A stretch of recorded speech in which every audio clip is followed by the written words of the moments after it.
Hi everyone, this is Ramanuj Mukherjee from 𝗷𝗵𝗄𝗆. We are all waiting for Srividhya Ragavan. Srividhya ma'am is a senior professor at Texas A&M University, professor of intellectual property and trade law. Okay, Srividhya ma'am is here. Hi ma'am. Well, she's still joining. So she is an expert on IP and trade law, and she started her career in India. Graduated from National Law School of India University in Bangalore, and then worked in Indian law firms. Sir, ma'am, you are here? Can you hear us? Can you hear me? We can hear you, but we can't see you. Oh, you can't? Okay, hold on. Let me just see. You have to switch on the video. Yes, you are visible. Great. Perfect. Hi, ma'am. So I was just introducing you to everyone here, and we are also live on YouTube simultaneously. Thank you for making time. I know you are extremely busy and even in the middle of a lot of things. Thank you for making time for this. We are all very excited. So, why don't you start by telling us about your initial journey as a lawyer, and you are now an academic, but before that you were a lawyer. So how did that happen? What was the journey like? Okay. Before I became an academic, really, I was actually working in India. So let me start from the time I finished in National Law School, right? I finished in National Law School and I decided to do my master's. I went to England. I did my master's in King's College. That's where I did my LLM.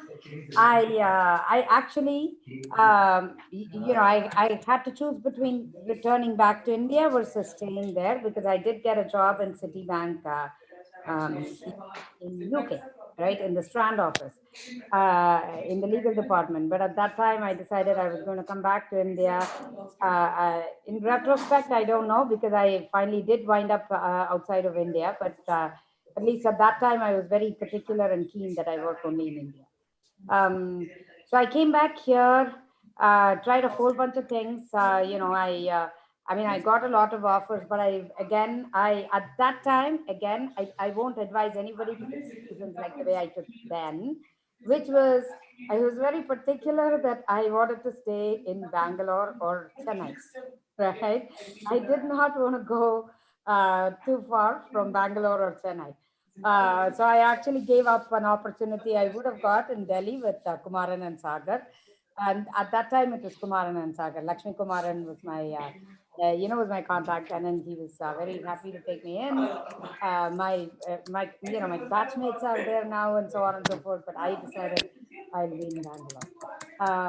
And as interestingly as it is, even when I was in NLS, my first job was in 𝗁𝗏𝗏𝗏 at Calcutta.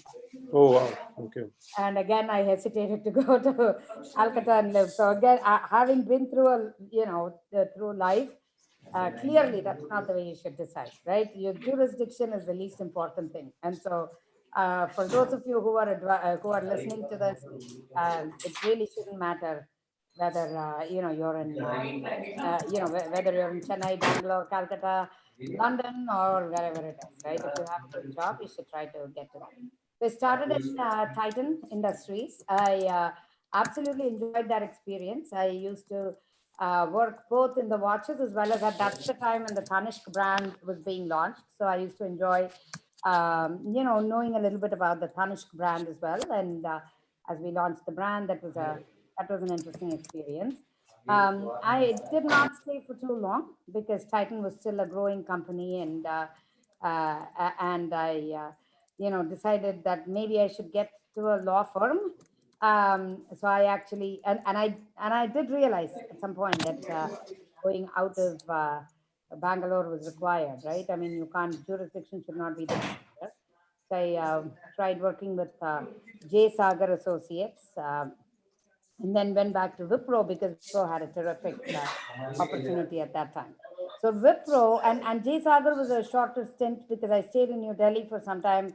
Whatever little Hindi I know, having come from Tamil Nadu first from my 𝗁𝗏𝗏𝗏𝗏 experience. And I want to say my Hindi is really terribly broken. Just saying that it's, People who know Hindi refuse to agree that it's Hindi, but I like to think I know a little bit of Hindi. Okay. So then from there I went to Wipro, and Wipro was one of my. I still keep in touch with a lot of my fellow Wiproites, as I call them. Wipro, in a lot of ways, was a high learning experience, right? I mean, there were several things about Wipro that I carry even today, and I want to say it, right? I used to report to a person called Satish Menon, right? At Wipro, at that time at least, I was working in Golden Enclave, which was the corporate office. That's the same office from which the legal counsels and Mr. Azim Premji and all of them would work. 8:30 was the clock in time. It doesn't matter when you left to go home. 8:30 was the clock in time, right? Several days I would run in to clock in at 8:30, and I have seen Mr. Premji run, either behind, in front of us, or with us, right, to make the 8:30 time. And I would think that's so unfair. I mean, for us, it makes a difference. Why are you competing with us to make the 8:30 time, right? But his discipline in some ways inculcated something in all of us. Wow. Right. And one of the other things that I learned from Satish, I remember the end of the year, end of the month, he called me and he said, Srividhya, you're late this month too. And I said, Satish, look at that. You're probably looking at the wrong month. I've been in every day at 8:30. Then he gives me this. And I said, what are you saying? I was, except for except for one day, I've been in every day. And he looks, no, 8 days. You've clocked in at 8:32. And I'm like, you're kidding me. Right? He was a very good friend. We used to joke all the time. And but and Satish showed his report every single day, 8:29, 8:30, 8:29, 8:30, right? And then, of course, I told him, you're an old man, I have a life. And so, we've got to find a middle ground. 8:32 is the middle ground. And he laughed and let it slide. But that's that's the Wipro, right, experience. Wow. And of course, you walk out at 7 o'clock, you'll leave for Srividhya, half day today. I'd be like, no, Satish, I'm on leave today, so let me go now. Right? But so the idea was not to stick to time. The idea was to get the work done, right? And so, being a little old-fashioned, he was more focused on, are you finishing the work? If you're finishing the work, you can go at 3. I don't care, right? So I learned a lot from that, the professionalism, so on and so forth, and all of that. So from Wipro, of course, I moved on to do cricket agreements with 𝗀𝗲𝗃. And Mark was a different experience altogether. And but I mean, I went with a little bit of hesitation, I have to say, but I enjoyed the experience thoroughly. So we used to negotiate all the cricketer agreements with, so Sachin was one of the agreements I carry in my mind even through these days, in fact, because we, the idea was the marketing people would negotiate the cost, not just the cost, how much we pay him and how we pay him and so on and so forth. And then we'd, we'll draft the contract, and then, we'll go back and forth. And, that was one of the first right to publicity trademark. We actually registered Satish, his name is trademark, and so on and so forth. So all of that experience made me, I kind of learned how to be a professional. And the only reason I've elaborated so much on this is because I want to highlight that it is important to learn, to get some on the ground experience, right? Whether it's courtroom, I like to still think that the courtroom experience is the biggest experience that one can get. But if not in the courtroom, right, somewhere you have to get your professional experience before you move on, if you think you want to become an academic. Sorry, Ramanuj, I don't know if I took too much time, but... No, this is very, the stories you are telling are amazing. We are really enjoying this. You drafting Sachin's agreements that's sports law work, right? So a lot of young lawyers in India are very excited about this work, and you have actually done it. So how did you land up in USA, and why USA? Okay, so USA, hold on. USA was, so I went to National Law School at some point in time. Partly because I just wanted to take a break and go home. And while I was on a break, and this is in Tamil Nadu in Coimbatore, one of the smaller colleges there asked me to teach a course on international business transactions. I did that and tremendously enjoyed the experience, right? I mean, I liked how people were really interested. People were asking questions, and I liked the fact that, you could engage someone and make them think a little bit differently. And so all of that was something I enjoyed. So at that time when I was at home, Professor N.L. Mitra called me and he said, National Law School has received a grant in intellectual property rights, and you're one of the few. That time, I think only 2 or 3 batches of NLS had passed, and very few had focused on IP rights, right? Unlike now. So he said, since you're all anyways teaching there, I wondered if you want to become an academic. I went really with in kind of a half-heartedness, because I was still torn between going back to sports law, to corporate, and I was trying to figure out really. And so that's the other thing I want to highlight. There is nothing wrong if you find yourself in a flux and if you try to figure out where you want to be, right?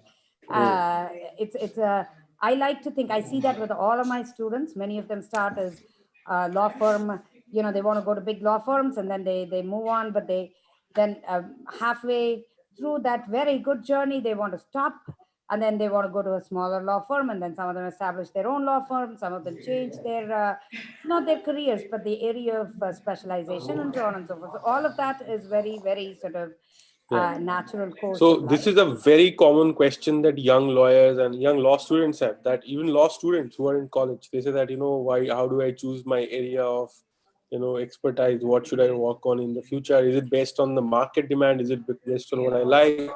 And what I say is that, it doesn't matter what you choose. Choose whatever you like. Something appeals to you, go for it. uh, Knowing fully well that 5 years down the line you might totally reinvent yourself, or you might just do it 2 years down the line or 10 years down the line. In fact, it's ideal that you reinvent yourself at some point. But knowingly that whatever you are doing, throw yourself absolutely 100% into that. Don't think that, oh, I'm going to do something later on, so I do this one a little easy. No, that's the only downside. Otherwise, whatever you are doing, just do it 100%, like this is the only thing you're going to ever do in your life. So this is the only suggestion I have for people. Sure. What do you think? No, absolutely. So I always, there are 2 criteria I tell my students. One is, to choose an area. It's very rare that you'll find a student or a practitioner who only likes one area of law and say that I hate everything else. I can only do trademark registration. I mean, if you are like that, then you might want to take an MBA degree at some point in time, right? But typically you'll say, look, I don't like corporate law, but I like a little bit of, I don't know, arbitration, and maybe a little bit of trademark, and a little bit of, I don't know, feminist law or something like that, right? So I tell them, then you have to have, the idea should be, her volume. I think I'm in the highest volume. Can you guys hear Srividhya ma'am? Because I can hear her clearly though. So can you guys hear her? Yes, no, maybe. All the people who are attending. Yeah, you're audible. Most people can hear you. So Okay. if somebody is not able to hear, try to increase your volume or using a headphone maybe. Right? Okay. All right. Please continue. Asha, on one more thing, now that we are talking to everyone, please do introduce yourselves in the chat as usual. Right? Please definitely introduce yourself. Tell us who you are, where you are logging in from, what do you do. Are you interested in being an academic someday? Are you interested in working in the US someday? Do share about yourself. And I also encourage all of you to share your LinkedIn URLs or Twitter URLs. Follow each other, connect with each other. It's a great opportunity to build a community and stay in touch and help each other, right? Absolutely. So please go ahead and do that. Do not hesitate. And I see a lot of people are watching this on YouTube also at the moment. So you guys, the chat is open on YouTube as well. I'm keeping an eye on the chat. Do introduce yourselves. Okay, I will keep I understand I'm in an office which is working right now, so I'll keep myself muted and I'll unmute myself as and when I speak. Please continue. Wonderful. I'm seeing all the names. Glad to see all of you. Mahima, Madhumita, then there was an advocate too from Indore. Aditi, all of you, welcome and thank you. Right. So the question that I saw was Garima too, welcome. So the question I thought we were talking about is, how do you decide which area to go, right? So on the one hand, of course, you choose areas that's exciting you naturally, right? You see that area, you see some issues, it's exciting you naturally, you want to be in that area, so that's one way. But if that area is, say, carpentry and the law, I'll think twice, because you can't be so dissociated with the realities of the market. So what you need is really a combination of both, knowing the realities of the market and knowing what your heart says, right? So if for example you decide I can only practice in carpentry and the law, and on one legal question that involves carpentry and the law, then you have to decide, okay, so that's something I'm going to enjoy doing, and then there is something else I'm going to do, so I can have a mix of both, right? So the idea being, be aware of the market, but at the same time be sort of be also aware of what you like to do and then pursue that option, right? So that's the one thing that I always like to see. Sorry, go on. Sure. So that's great. There are a lot of people who are today here. They are introducing themselves. So good to see all of you. Just want to know quickly, how many of you are 𝗷𝗄𝗃𝗄𝗏 students, or especially you are in the course that we are offering with Texas A&M University on IP law and prosecution. So if you are a student of that, just let us know. That will be awesome. Even Srividhya ma'am will be taking some classes in that course. So you'll see her again soon. Absolutely. Absolutely. I'd love to meet all of you. Absolutely. We've already met Piyush, Garima, Aditi, Surabhi. Yeah, quite a few of you. Right? Super. Raju, good to see you all here. Oh, I'm glad to hear that you're learning a lot from that. And okay. Okay. Super. Wonderful. I'm thrilled to see all of this. Okay, great. So many of you. So thank you for being here, everyone. So, ma'am, going back to the discussion. So yes, so this was an NLS, right? And what was like it? Like, we have heard really great things about the initial days of National Law School Bangalore. I have been taught by NL Mitra at NUJS briefly, but I can only imagine how fabulous it was to be in the jungle, and you know that you are building the greatest law school in the country, but nobody knows about it, right? Today everyone wants to be a part of it, everyone wants to get in there. So there was a time when people didn't really believe that, what is this law school nonsense, right? And but only a few people believed in their idea and worked hard and made it possible. So, and what were you thinking? Like, what was it like? If you can share some of that. NLS was a very interesting experience, right? So I went from, I don't want to say remote Tamil Nadu, but still Tamil Nadu in its own way, right? I went from Coimbatore.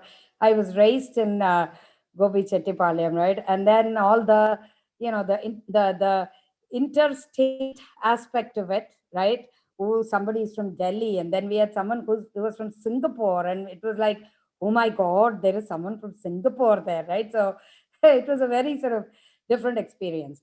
We did not have a lot of things that students have today, even in NLS, such as access to, say, Manupatra, your e-library, and things like that. And that was during, Madhav Menon's time, right? Dr. Madhav Menon's time.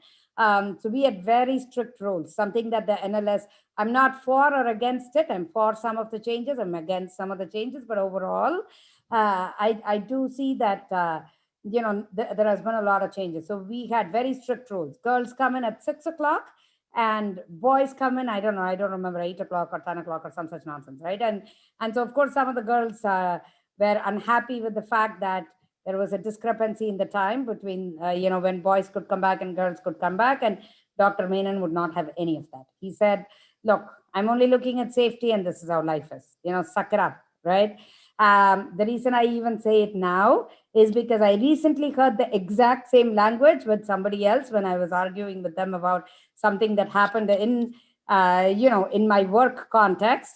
And, and this is my boss who said, Sri, you've got to learn to suck it up at some point in time, right? Life is not always fair. And to the extent you think life is going to be always fair, you're absolutely wrong, right? So, you want to grow more, that's it. There are times when a no would mean no, a no would be unfair, and that's it, move on, and and let's just get this thing done, right? So, and that's one of the reasons I said that. To know that we are, we were in the biggest law school, yes, I think the curriculum has become a little bit better. There's more time for students. We were in the drill a little bit more. I like to think that we were made to do a little bit more. Maybe that's not true anymore. No, absolutely, it is true. I don't think NLS or any other national university, the kind of rigor that was there initially, and there it was much harder also, right? Even now, students take it for granted that, oh, I am at this, I have earned this, now I have already, I'm already successful that I'm here. And there was no such concept back then, and people, they knew, they wanted to make it successful. Very different now and then. Even when I went to NUJS, the entitlement was there, started to creep in, but it wasn't there as much that, we are already on top of the world. We are already the best. We are already entitled to great jobs. We will definitely get a great recruitment. How does it matter? So that was not there. Now it is there very much. And people who go and try to take credit courses in any of these universities do share that. I think that has happened. Yeah. But can I just say that? Yeah. And that's one of the things I want to caution people against, right? It doesn't matter whether you're an NLS, IIT, or Harvard, right? Ultimately, and I see this often, all the time, every time. I'm not joking, right?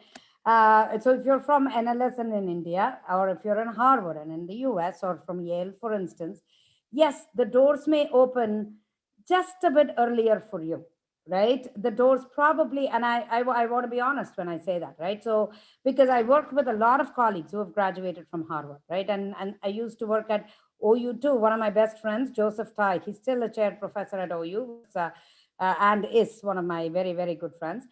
The doors, and he's absolutely wonderful, but I'm just saying, the doors open just a little bit quicker or faster, and but after that, the field is even. It really depends on how hard you work and how well you work, right?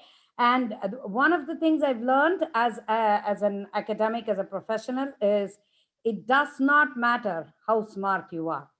That does take you a little bit, but it doesn't take you the entire way, right? More so outside of India. If you're smart, well, it's great. You have an extra thing in your repertoire that others do not have. But and just like good behavior, maybe. Sorry for interrupting, but sorry for interrupting. Being smart is probably like having good behavior, or being exactly. you have one of the good qualities, but just one of the 20 possible qualities that are Exactly. It's one of the arrows in the repertoire of things you can have, right? It's really hard work that makes a difference.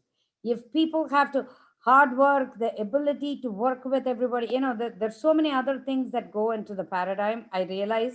And I realize that every day. It's not that I realized it early and that's how I don't even know how well my career has grown or whatever. There's always scope to do better. There's always scope to grow more, right?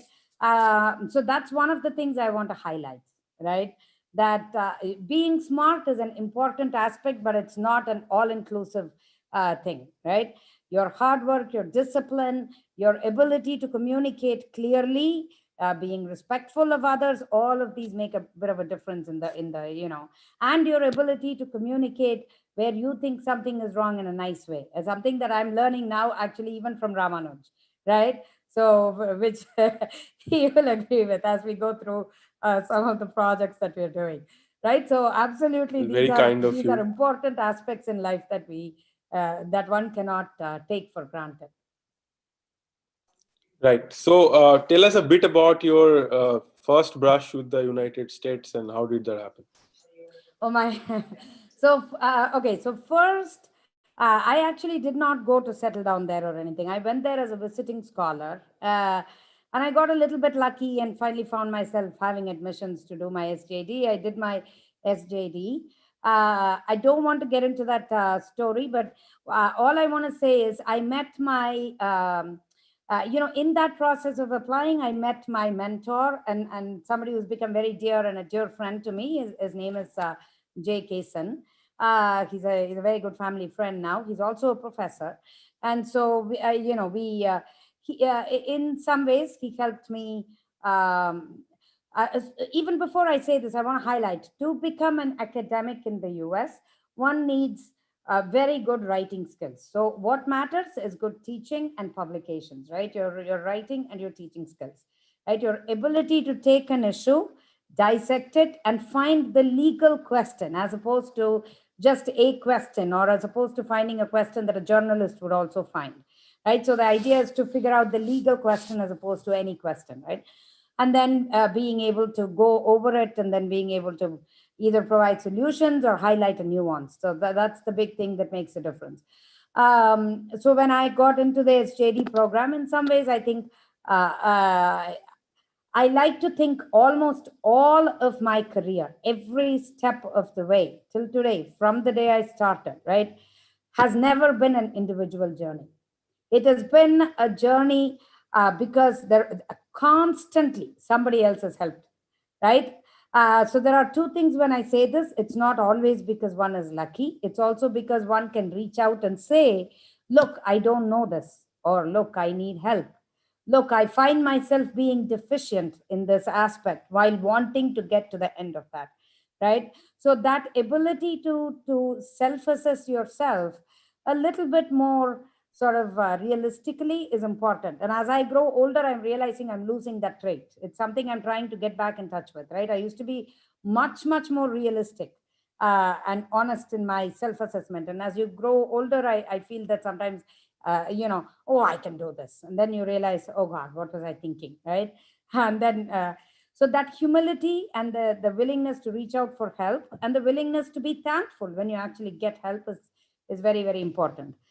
This is true with your career. This is also true with your life. I see that a lot. So those of There you, is a myth in India that if you're smart and then things should happen to you because you become an IAS officer because you cracked an exam, a difficult exam. So it's like you're smart, you crack exams, you score marks, and therefore you succeed, right? And unfortunately, that is not true. Even in India, in very few domains, it might be like that, where you are purely based on some kind of academic merit or cracking an exam, you can get things in life. But generally, it's not like that even in India. Like the bigger things happen, and people somehow look down upon it that, oh, if you are getting an internship because somebody recommended you, that's not good. You should get it because you send an email and forgot about it, and then somebody accepted you. I mean, this is there, right? And if somebody got it through a connection, it is one thing. Firstly, people don't build their own connections, right? So they are relying on their parents connection, uncles connection, and so on. And somehow there is this whole culture in India that you don't build your network, and those who build network, you look down on them. Somehow you feel it is of a lesser thing. And I think going to a country like US where networking is the merit, right? So the merit is not you scored marks. You are smarter, you are more intelligent, you have a right to succeed if you are able to have good relationships all around you. That's in the culture in the US. So if you can throw some light absolutely. on that. Absolutely, right? So several things you said, right? In India, the idea is if you can score good marks and if you can do well, then it does take you to some extent. And I can tell you this as somebody who lives in right now, my parents live in a colony, my whatever, parents live in a colony, which has a lot of IAS officers, right? So there are trillion IAS officers in India. I mean, literally, several. But some of them grow faster and much bigger than others, right? And what makes some grow faster? It's not because sometimes it's it's their abilities. More often than not, it's also their skills. But It is also the ability to network well. It's also the ability to, to do the hard work, to be around when it matters, right? So the rate of growth, if everybody is, taking 10 people who are equally smart with same level of connections, only two will grow very well. And that's because the two has shown, a little bit more discipline, hard work, or little bit more enthusiasm, right? And so things like that does make, I want to say, does make a lot of difference. So yes, it is in fact a myth that if you just score high marks, the number of IITians who have not done, they've done okay, they have a good job, they're doing well, but they haven't, and there's only two or three, there's only one 𝗁𝗿𝗱𝗃𝗍 and about 10 CEOs, right? There's only one Satya Nadella and another 10 in that. Now you can say it this way, that for every Satya Nadella, there are 100 people who are Absolutely. even struggling to hold down a job and having problems. And I have having seen graduated from the myself. same school. That's the whole Exactly, point. same batch also, right? So Exactly, same and school, they same are batch. yeah, absolutely. And it is not because of anything else, but maybe somebody is unable to manage themselves, doesn't have the discipline, doesn't have the mindset to focus on work. Could be a number of things. So I always start my, I want to just say this, I always start my 1L class, my first year class with this, right? If I teach, I rarely teach, but when I do teach, I start like this. I say that A graders become professors because they become very idealistic. You think, oh my God, I'm an A grader, they become professors, right? B graders become judges because they're fairly smart and they're, and they know that they have to apply in time and become. The C graders get, they have to survive in the real world, right? And the real world teaches them lessons. You learn humility, you learn how to disagree, you learn how to network, you learn how to make friends, you learn the fact that you have to give first to get, right? And finally they are the ones who make the money and live well, right? So because life lessons at the end of the day, that humility, the ability to do things, those things are really, really important. And so they end up making the money, and it doesn't matter which country you're in, right? So remember that, right? Smartness is one thing, grades is another thing, but life is a completely different thing, and that's true with career. Can you explain what is the journey as an academic like in the US? Where do you start? What are your aims, and what are the different important turning points? Okay. So, to be an academic, if you're from abroad, you have a degree from another country, you're better off with an LLM or an SJD, right? A high quality, an SJD. And what is the different? What is an SJD and JD? What is the difference between JD and SJD is SJD? the PhD in law, right? It's the JST, SJD. These are all just different names for your PhD degree in law, right? If you're from the US, your JD itself will help you. You can still market yourself even though you only have a JD.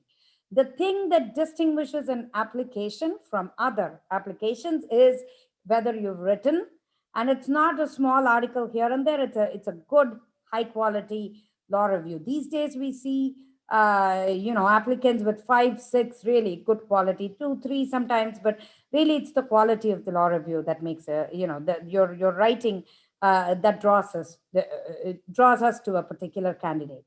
The way academic interviews happen, it's actually a very interesting experience, and also a little bit of a unique experience, I want to say, is everybody applies through the Association of American Law Schools.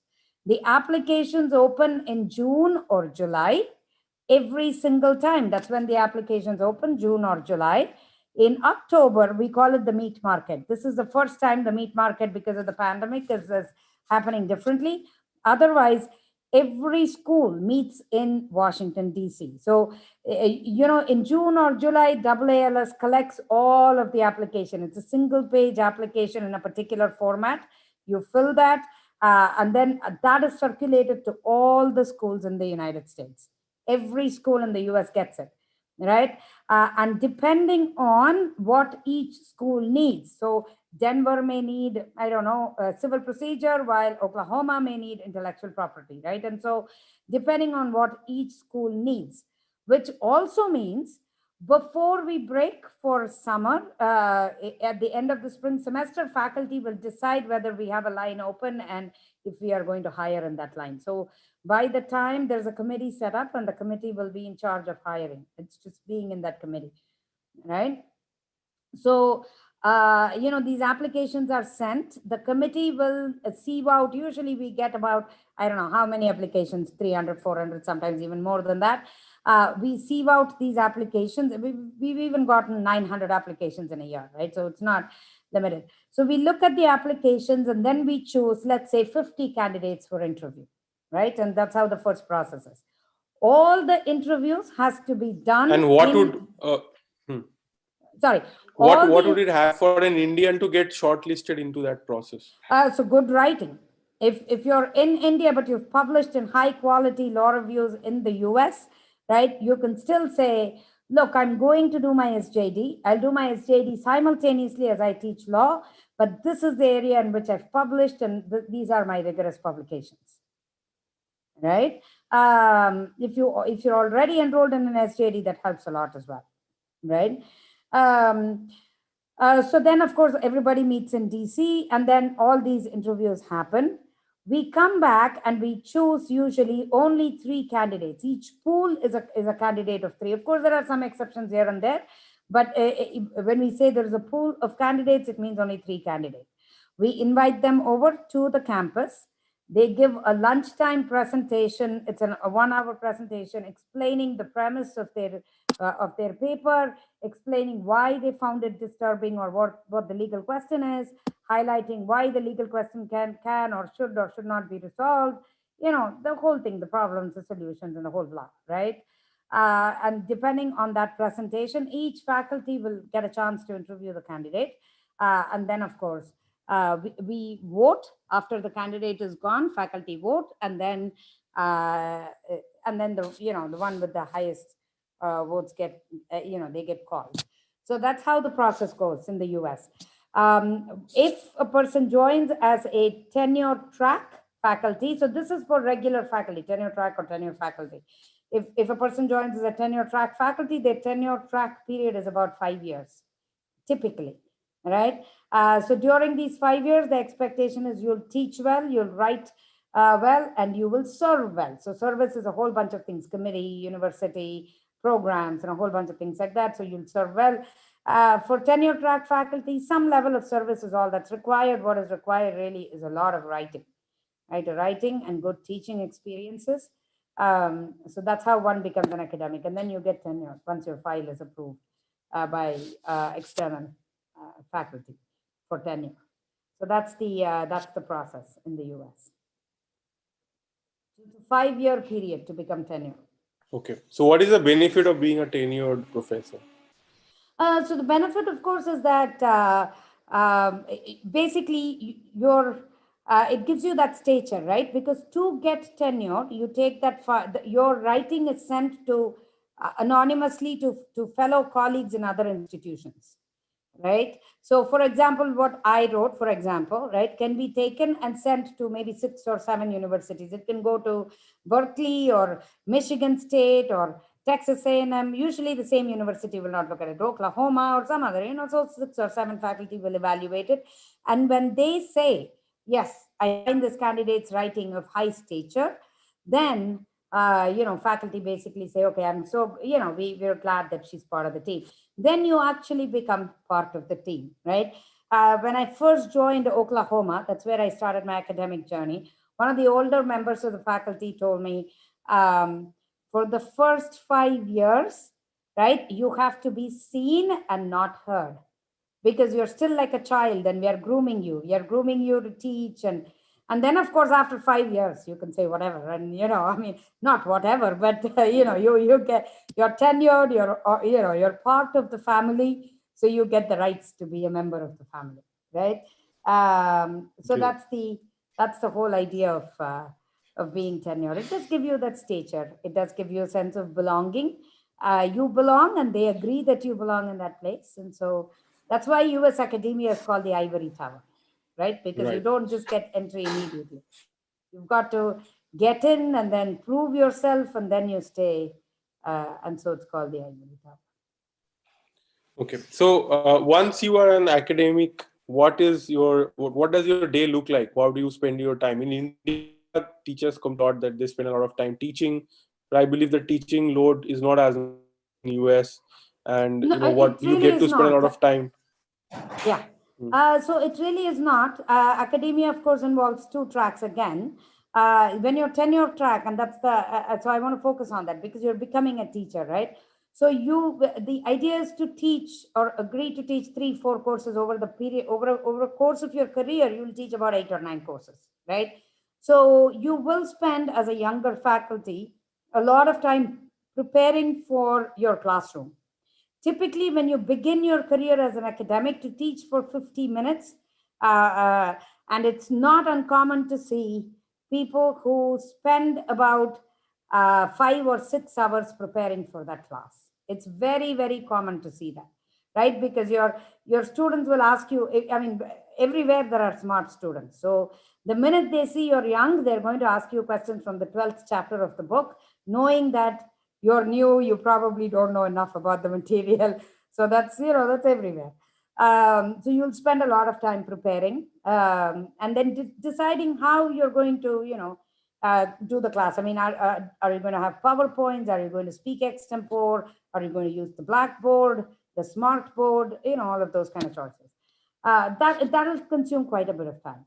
The second, the biggest chunk of time would be for writing, and that will be throughout your career, whether you're tenured, whether you're a young teacher. You've got to, and that's how you become an expert as well. Over a period of time, you will start liking an area, and legal questions that come up should, in some ways, rattle your brains pretty naturally, right? Even in my very worst period of time, I mean, which happened not too far back, right? I found myself thinking a lot about the India-South Africa proposal in WTO. And I had to tell myself, no, I have other things to focus on. I don't want to think about it right now, right? Because there are other things that's happening around me now, right? So you've got to get that kind of passion or interest in a particular, and that will happen naturally. If you're an academic, you're enjoying academia, and if you're a practicing lawyer, some of your clients' legal questions will again make you think a lot as well. So it's very natural for you to be part of that, become somebody like that, right? So that's basically your biggest chunk of time. A very small Okay. amount of time will go in meetings and service and committees, and how should the law school take something forward or backward or whatever. So those kind of things. Okay. And as a legal academic, do you get to do a lot of research, writing, a lot of time you spend on that? How does that work? How does that work? Is that what you're asking? Yeah. So do you spend a lot of time doing research, writing, that kind of work, which is not connected to teaching in a class, but Absolutely. advancing the field of research? Absolutely. And it happens quite naturally, right? And it comes to a point where I see something, I know, I start correcting. I don't even think twice, right? We correct our drafts some 100 times, right? Even when there is no need to, sometimes we correct and recorrect. Young academics, we just did a book. I just finished like a book project with a young academic who was getting initially exasperated because she actually did some very good work, and then she'll send it, and then I'll send it all red line. And then the academic would say, no, but it's okay. I mean, what's wrong with this sentence? And I mean, you become that was my journey to get my SJD. It's a process of becoming the quintessential professor, as they call it, right? So all of us have that. Okay. And what I send, I see my colleagues correcting it all the time. And what they send, I'm like, what is this? I didn't mean it like this, right? so it's just become, it just Yeah. becomes us. Which is why I never want to send any marketing material to you. I know. Will never get done. Yeah. In fact, when you send one of those materials, I got a note from Bobby saying, "Okay, don't read it. It looks okay from the don't read it. Then we'll both start correcting it. Send it out and get it out quickly." Right? So Yeah. no, that's very true. We become very picky and very surreal in that sense. Right. So Tell us about Texas A&M University, and you have been here. You have worked in Oklahoma for a long time, and then you shifted to Texas. What was the reason? What made you shift, and what has been the experience so far? Okay. So as a law school, Texas A&M reminded me of National Law School. Really, I mean, it's a very sort of different experience, and that was very important for me in some ways. And let me tell you why that reminder was, why that happened. Oklahoma is one of the oldest universities. It's a state school like Texas A&M. It's a state school established in the 1800s. And I was in Oklahoma for several years, and I enjoyed my experience in Oklahoma, good colleagues, etc., etc. And so life goes on. Texas A&M initially used to be a different school, right? It had a different name, it had a different school. Texas A&M as a university is one of the oldest universities in the US. It's also one of the largest universities in the US. In fact, College Station is 5,000 acres. Our main campus is spread over 5,000 acres. We are one of the 4 or 5 schools in the US with all types of grants, land, air, sea, all kinds of grants. We have the highest number of student bodies in the US, right? So when this other law school was bought over by Texas A&M, it was an exciting thing even for all legal academia in the US, right? So it's like a big school. It's almost like Harvard trying to come in and buy. I hesitate to say National Law School, but it's kind of like that, right? So we're all like, oh my God, this is happening. Okay. So at that time, it's like Harvard bought a law school in India. It'll be very exciting. Yeah. I know. No. So, but Yale did that in Singapore. There is Singapore Yale School now. I don't know if you're, yeah. So maybe Harvard is not far away. Who knows? The legal framework doesn't support it yet. So once it happens, maybe. That's true, though. That's true, though. So, anyways, when that happened, the chancellor said at one point in time, you know what, we'll make this into a good the intellectual property would be the big aspect of the school, because that's what, that's the kind of thing we need in the main university. So the school will focus on IP rights, right? So then Texas A&M, the faculty nominated a few people from the US to interview with them, right? So they basically asked some of us, older, as in, I don't want to say older, senior, I want to say faculty, if we would like to interview with Texas A&M. So I was asked, I did that. And then I actually, I thought, because I felt like everybody I knew, we meet each other in conferences and things like that, right? So it almost felt like the whole world and its brothers were all interviewing in Texas A&M, right? And I still remember one of my crazy experience was I was in, I kept my interview a secret as much as I can, because I thought it was a big deal. Dallas is a fantastic city. Dallas-Fort Worth is a great city. We wanted to go. It's hot, it's warm, it's not too cold, it's in Texas. I mean, so many plus points. Big airport, easy to come to India. I mean, so many big things, right? So I was really excited about the whole thing. And the main university had dumped in a bunch of money into the law school, which means it's all good, right? So I was very excited. I kept my interview a secret for a long time. I remember I was at a conference. I was just spending, like an hour, like a day. And I was talking with somebody and they said, I have an offer from Texas A&M, Sri. I'm planning to go. And I said, really? You have an offer? Because I'm thinking the pool must be a pool of 3. And so, which means they've already made an offer to one person, right? And so I didn't even tell them I interviewed. I said, oh, congratulations, blah, blah, blah. Then comes the tea time. And then I meet Saurabh, who's my colleague. And Saurabh, and I'm like, Saurabh, and what are you doing? And then he goes, I'm deciding to join Texas A&M. And I thought, okay. And so that happened. And then again, as the day proceeds, I have 4 people who say, right, they're joining Texas A&M, all IP faculty. And I thought, oh my God, they rejected me, right? And I was like, oh God. I was distraught because, these are my very good friends. And I thought, oh gosh, these guys are rejected. So that's 4, okay? So I come home, I call my dear friend from Illinois, who's also a faculty, and I said, did they nominate you? And this friend says, no, I wouldn't get out of the school anyways, and I like the school, so on and so forth.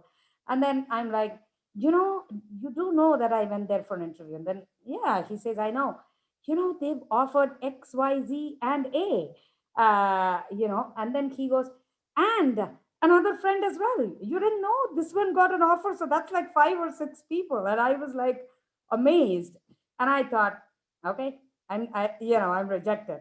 And then I come to India, right? I'm trying hard to, I mean, it hurts, right? I'm like, I wrote this much, I've done this, I've done that. I must be terrible, right?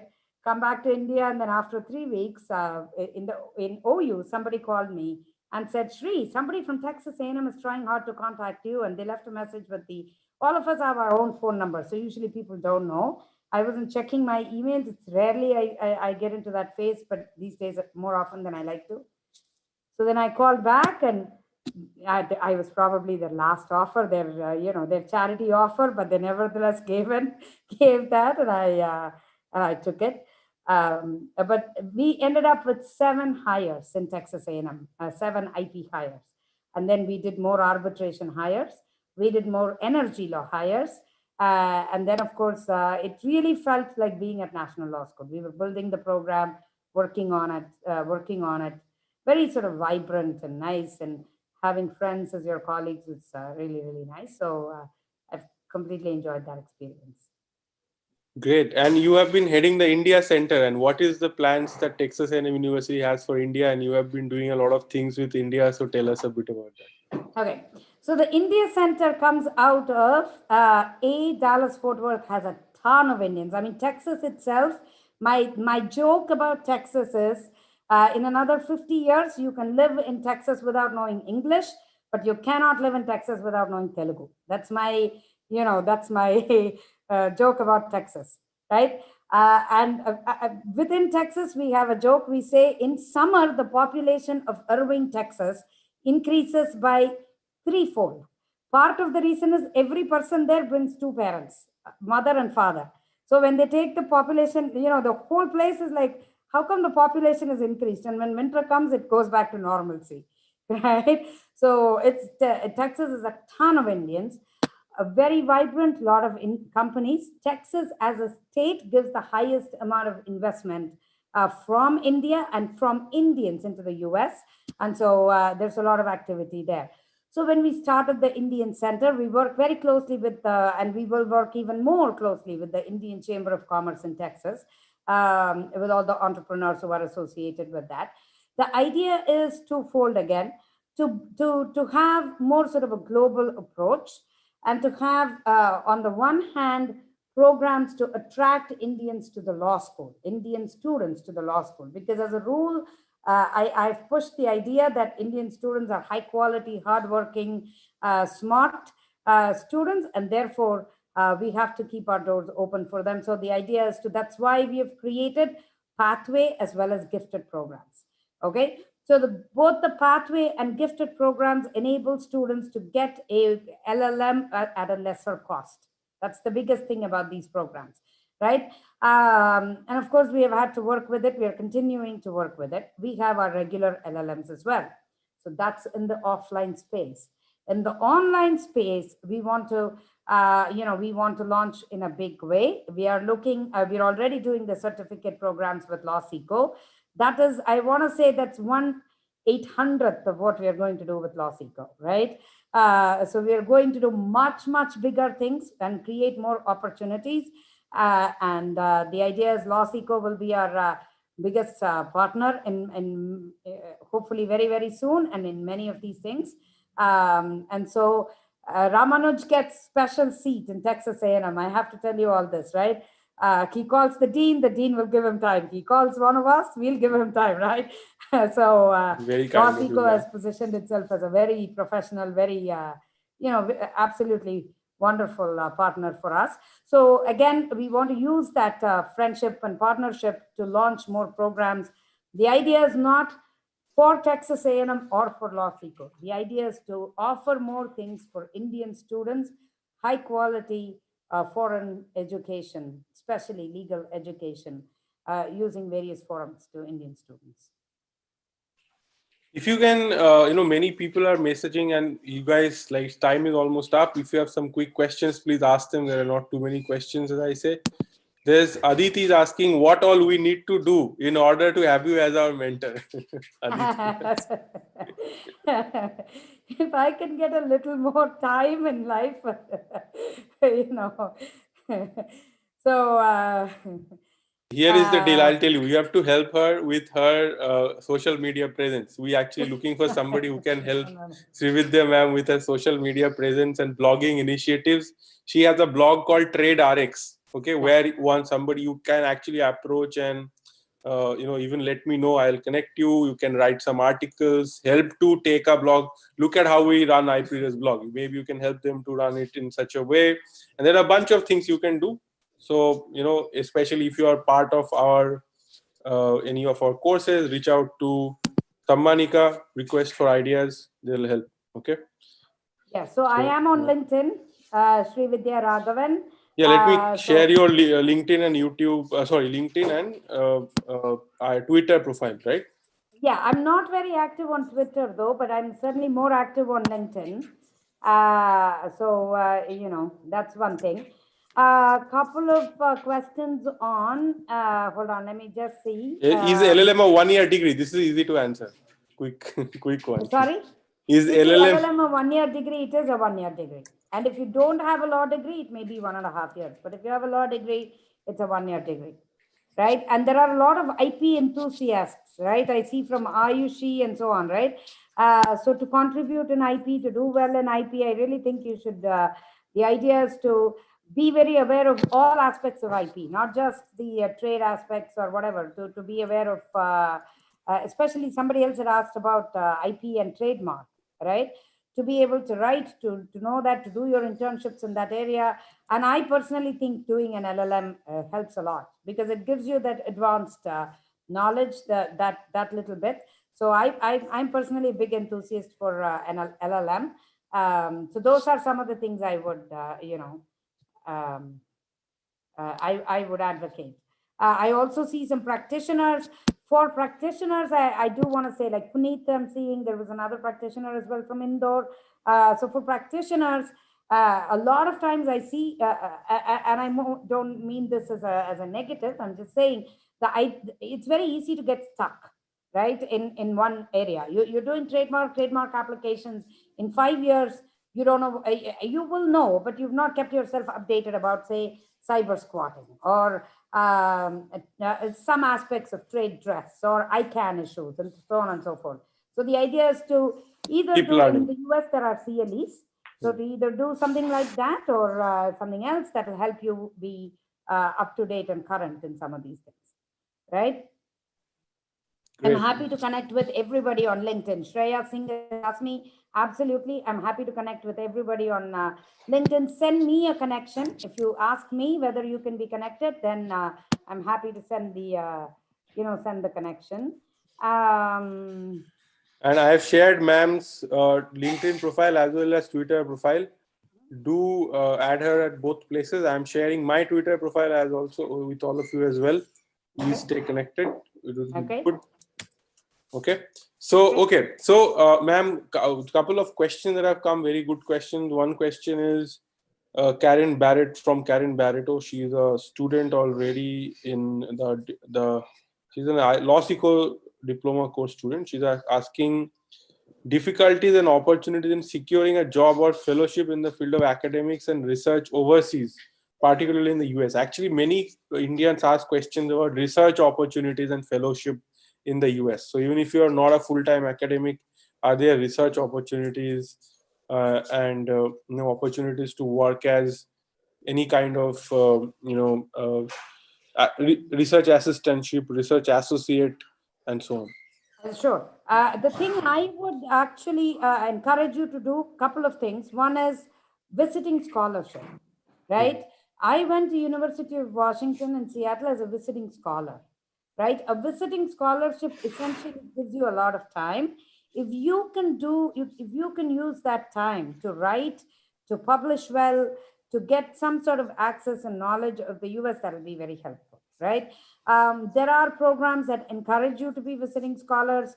Fulbright is a great program through which you can actually visit the US.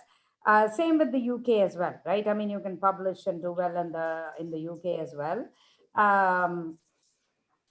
So those are some of the opportunities to actually get some insight into, legal academia in the US.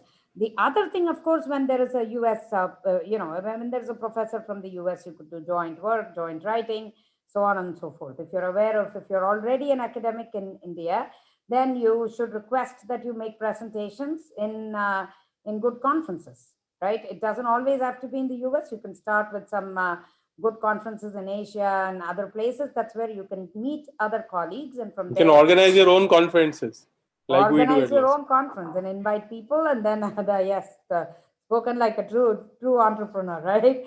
And then meet more academics, and then do more things, right? So absolutely. So those are some of the things. I'm seeing Surabhi Bandari, who's also entering into legal education. That's wonderful. Any other questions? Yeah, how to become a visiting scholar? Well, many schools are visiting scholar, like how you have LLM, LLB, and JD. Many schools have visiting scholarship opportunities as well. Some of them have eligibilities, so you can do that. And some schools also allow exchange students. If you're still a student, some schools also allow exchange for a semester, and you should try that as well, right? And how about fellowships? There are a lot of, like, how does fellowship compare with, let's say, an LLM? A fellowship in the sense scholarships, money. Yeah, fellowships where people they get scholarship and they get accepted for some kind of it's not a scholarship program in a LLM, but fellowship has its own. Oh, Usually the RA types thing. Yeah. No, it's a question of the term we use. Sorry. So fellowships are a tougher thing, right? It changes from year to year, like scholarship. Some years, I mean, post-COVID, very few professors offer fellowships or grants. Pre-COVID, some of us used to have grants, and so we could offer some sort of grants, right? So especially in law, it's a little bit difficult to get a fellowship only because, the idea is to work with a law firm. So they'll come in, they'll use education as the base, and then try to figure out if they can work with a law firm, and then see if they can move on from there. And law firms typically try to see if you're good enough to pay money, right? So it's a tough thing even for our students. So that said, several schools will waive the fees for being a visiting scholar. So much of that happens by request. You can ask the school whether, can I be a visiting scholar or not? And I'm happy to come there, but I can't. I'd like you to waive the fees. Several schools have been very good at waiving the fees. So something that you can think about. Great. And there's a question about how to publish in US journals. If it is a US good US journal, what does it take to publish there? What is the requirement? What kind of things to write about? That depends. I mean, what kind of things to write about? So the way we publish is, whatever excites you as a topic is what you'll write about, right? And be aware that I saw a journalist also in this whole thing. So there's a difference between pure journalist writing, which is all fact-based, legal journalist who highlights all the legal questions associated with an issue, and then an academic lawyer, practitioner's legal writing, which is all the how do you present this issue in front of court, and then an academic writing where you're presenting issues with the law itself, right? So that's good writing comes from discipline and trying, right? So the easiest way to write well is to start writing. Do a paper, write it, get it published here first, maybe, and then you could move it up and then publish in the US, right? So there are tricks to publishing in the US, obviously in the sense of what kind of journals, how do you rate your journals, and so on and so forth. And those are things one can talk about probably at a later point in time. I think this is very helpful. There's a question which is a personal nature. How many hours did you used to study when you were a law student? Well, I was uh, how many hours? I don't know how many hours, but I was quite a, what do you say, a typical. I want This to is say an a Indian book. question. What parents say that, oh, if you study for 14 hours, you will be very rich when you grow up. You will be Satyanarayana, right? I don't know about the wisdom of Now, that anymore. I now advocate for smart studying, right? Know how to study and spend your time and do well. But I I was actually did a webinar a few days back. It was very popular. So I told them about what I learned about how to score well without burying yourself under books in exams. exactly. And I Yes, said, scoring well in exam has nothing to do with how much you absolutely, know about a subject absolutely, or even how much you study. So it's social absolutely. engineering, which is what you need to learn. Yeah, So you should know what gets you the yeah, marks, scoring yeah. in Which exam has teacher gives marks for what, right? yeah. So, and there's a question about Rhodes Scholarship. Would you like to take this question? Will only NLS students get it from India? Do non-NLS students stand a chance? Actually, many non-NLS students have got it. Gotten recently, So, yes. yeah. So, Used to anything? be like that, but not anymore. Yes, you should There's absolutely somebody try to from get. one. There's this guy from Nagpur University. He got it. Okay, Nagpur University Law College. He got Rhodes Scholarship, right? So Okay, it's, I mean, Rahul Bajaj, right? yeah. He is now Oh, I know him. clerking. He's at Yeah, Oxford now. He's a Rhodes he Scholar now from. he's back in India. He's clerking with Justice 𝗁𝗍𝗄. But and he was intern in his first year at in 𝗷𝗄𝗆𝗄𝗏 with us, and he was very hardworking guy. He wrote some 20 articles in a month when he was working with us. And one of the fastest, the first year kid, so dedicated, focused, and see, that is what it takes. Like, if you work like that and the way he did, and then you don't get, then we'll talk about it. Okay, NLU, non-NLU. The fact is that even in at NUJS, people are not really trying to get the Rhodes Scholar. They are not preparing for it for 3 years to get the Rhodes Scholarship. Now in NLS, there are a bunch of people who prepare from their second year, third year, that I have to get the Rhodes Scholarship. I want to get it, so I will do this. Now, if you are not doing it and if you don't have the culture in your college to do that, then you will find it hard to do. I think that is the biggest issue. Would you agree, ma'am? No, no, I agree. In fact, Rahul Bajaj contacted me when he was in the UK, and then we talked, and yes, he's a good writer. He was writing on trips and associated areas, and And he's he from said, Nagpur University Faculty of Law, which you may not hear about otherwise. yeah, exactly, Right. exactly. So absolutely. So it really doesn't matter, and I do want to encourage you to think about this. Not everybody is from NLS. That's a myth. I know NLS students who've been rejected for non-NLS students. I know NLS students who tried to get into legal academia in the US and still did not get. So many, in fact. So that's a myth. I also want to actually, if you can see Mayer Brown, Mayer, Mayer and Brown, one of their partners, Sonia Baldia, from University of Punjab. And Sonia is very, I mean, I've known Sonia for some 20 years now. We've kept in touch, though not, she's in DC, of course, and I'm in Texas. So really, but one of the smartest people you can see, right? I mean, so she's done well for herself, and she was from the University of Punjab. So keep that in mind.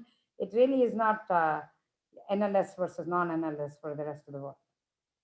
Yeah, they don't even know. They don't even think like that, right? So, Exactly. going outside India, it's only you in your head that NLS, NLU, blah, Exactly. blah, blah. Yeah. You carry this bias. They don't, right? So, they don't even know what is this all about, right? So, Yeah. you have to keep that in Yeah, mind. yeah, yeah. And, what are the good journals? I want to answer that question. And then 1 year versus 2 year LLM. I like 1 year LLM because you can use the second year to do an SJD if possible. So I like that. Right. And what are the good journals? Journals are being ranked. If you just look at law review rankings, there are several rankings of law review. It doesn't matter initially if you get accepted in a 120th ranked law review. I don't think it really matters, but if you can get accepted in a reputed university's law review in the US, then that itself is a good thing. And I mean, as a student or as somebody who's here, I would not worry too much about the ranking of that particular law review, as long as it's a good regular law review that's run in a good law school in the US. right? Upper age limit for getting admission. I don't think there's an upper age limit for LLM admissions, right? Yeah. The costs are difficult, involved is difficult. I mean, you know, US is a high cost jurisdiction. And so that's the problem with cost. But of course, the things that we are planning with 𝗁𝗁𝗂𝗿𝗆 will minimize the cost by at least half or more than half. Yeah, so actually one thing I want to tell you, what I have realized is that in every state, the cost is different. So you have to identify states which have great opportunities, but yet they are cost effective. So for example, in New York, if you are studying, the cost of living is so high and tuition will be very high. If you're doing it in Los Angeles, it would be still high. But if you're doing it in Texas, if you're doing it in certain other, like, you know, Florida, Miami, things are a little cheaper comparatively. Yeah. And you have to find places which are cost effective for you, which you can afford, right? So where you will have opportunities in the same city, at the same time your tuition will be manageable, your living costs will be manageable according to your budget, right?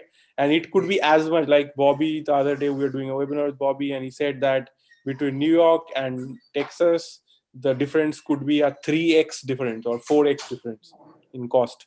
So you have to keep that in mind. So it could be a difference between you spending 30 lakhs including everything for the whole year, to spending 1 crore for the whole year. So that's how it is. And of course, if you can get scholarship, then it can be further reduced, so that you have to explore. Yeah, absolutely. And then the last question is, what's the good number of articles to be published by a student?